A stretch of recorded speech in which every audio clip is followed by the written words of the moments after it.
sur attitude ya mtu.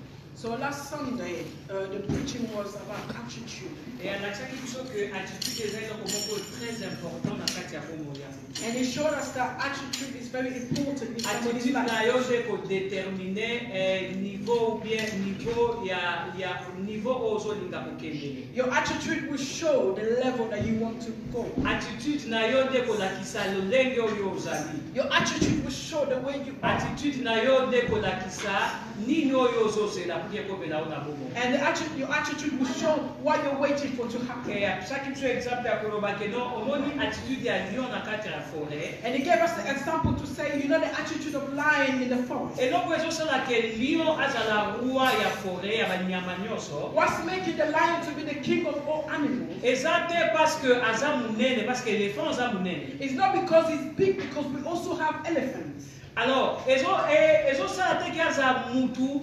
azala soki mulai ou bien ndenge parce que girafe na kati ya zamba aza mulai koleka. And it's not because he's tall, because we have giraffes in the forest. He's also taller than him. Alors, attitude na ye nde ezosala ke kosalela kozala roi ya forêt. So his attitude is making him to be the king of the forest. Aza po aza munene te. It's not because he's big, Eza parce que aza mulai te na kati ya and it's forêt. not because he's tall. Mais seulement parce que attitude na ye ezosala ke do amindimela ye moko aza mesure ya kokamba ou ya kokonza banyama nyonso wana. So it's because he believes in himself that he's able to control all the animals in the forest. eloko nini lion asalaka ntango aza na kati ya forêt. So what does the animal do when he's in the forest? tomonaki yango dimanche We passé. saw it last Sunday. ye attitude na ye ezalaka attitude ya kolia muliei aza muliei. His attitude, he's an eater.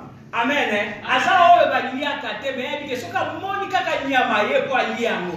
He's not there for people, other animals to eat him, but he's there to eat other animals. Do attitude na ye ayebi ke ngai naza molia. So his attitude, he's Do not an nyonso eater. weko eza munene eza ndenge nini na kolia. Whatever animals, big or small, I will eat it. Nga bayaka mpona kolia ngai te. Me, they don't come to eat me. yango wana eza eloko nzambe azosenga biso ke yo na ngai fo tozala attitude na biso.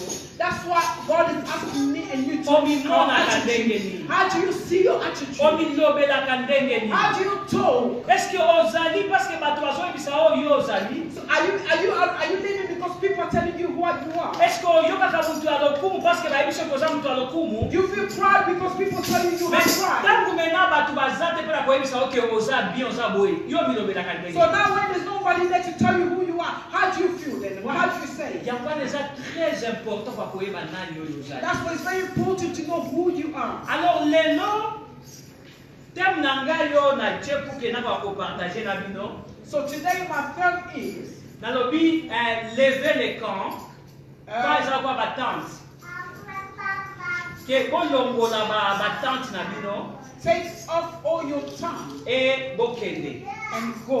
Donc en français on dit lever le camp et partez. Take your tongue and go. Amen. Lever le camp et partez. Take your tongues and go. Alors histoire autre kosanga ngo na livre ya Deutéronome. So this story we read it in the book of Deutéronome 1 Deuteronomy à 1 partir ya 1 à 8. from 1 to 8. Et puis tokotanga lisusu na 1 Samuel And we will read also 1 Samuel 30. 30. Alors nako du fait que toza na temps ebele te. Because we don't have enough time. soki oza na temps okomi bascripture wana okotanga yango na ndako. If you have time, you can write those scriptures. Alors and read it at histoire home. oyo ezolobela biso na 1 Samuel na Deutéronome.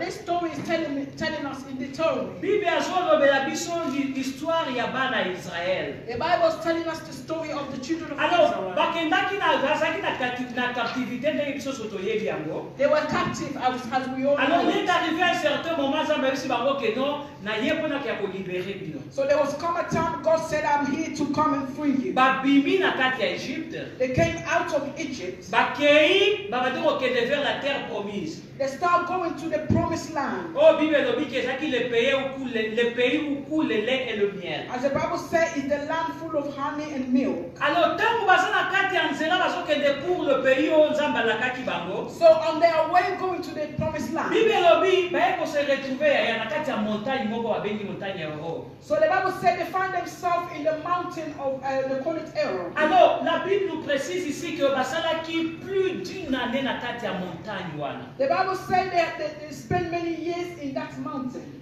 Nzambe ayebisaki bango alobi bobima bokende.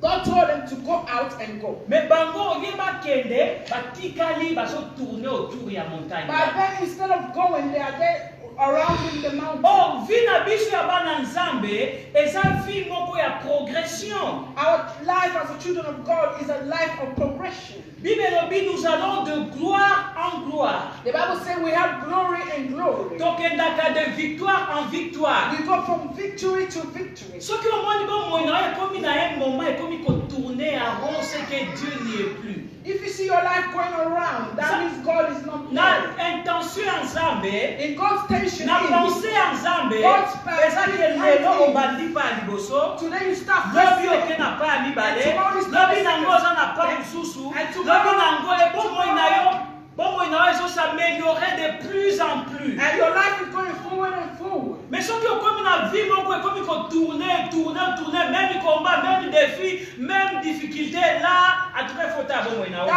So now if you're going around, you're fighting the same fight, the same defeat, that means you have to look at yourself. Alors, Bible elobi ke no bakoma ko tourner on basaki plus d'une année na kati na ici. The Bible said they were going around that mountain, they spent many Alors, years. Nzambe tellement ezaki na kati ya intention na ye ke ali asalimi ya yebisi bango alobi vous devez sortir de ces lieux-là et partez. So because that was not God's will, so God told them, you need to come out of there and go. Bakoma basaki na place moko basi ba message batongaki bandako na bango. They spent many years there, so they built the houses there. Alors, basaki ba tante na bango mo famille ezaki na tante na esika They wana. had their tents, their whole family. Na their tongo families. balamuki, In the morning they wake up, mane ezokita, their man was coming back. bazolia, They eat. na pokwa bazongi. In the evening, Bakie they go back, they kolala, went to donc sleep. bakomaki epe na mwa vie moko ya confort. So they were used to it and they have a comfort life. Et okomona ke vie ya confort bien aimé eza vie moko Nzambe alingaka te. And you see, a comfort life is not what God wants. Nazoba te ke alingaka te na sens que eza très dangereux pour un chrétien ta kokomi na vie moko ya confort. I say it that way because it's very dangerous for a Christian to Parce que have a quand tu comfort te life. soko ozo se retrouver na kati ya vie moko ya confort, If you find yourself in a comfort life, problème ekomi nini tellement ozomona c'est comme si okomi na kocontrôler biloko nyonso. so what's the problem? You see yourself